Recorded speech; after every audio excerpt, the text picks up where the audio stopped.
Okay, we have a clown here that I made.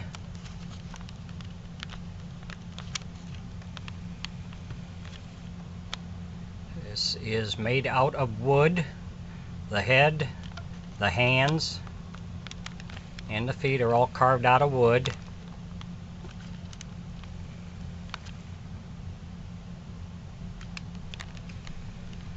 The outfit is handmade.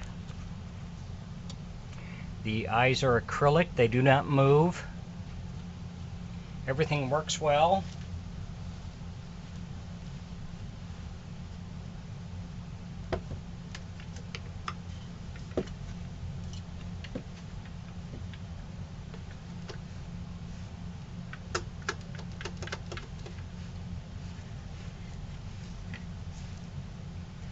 It's like I said, the clothes are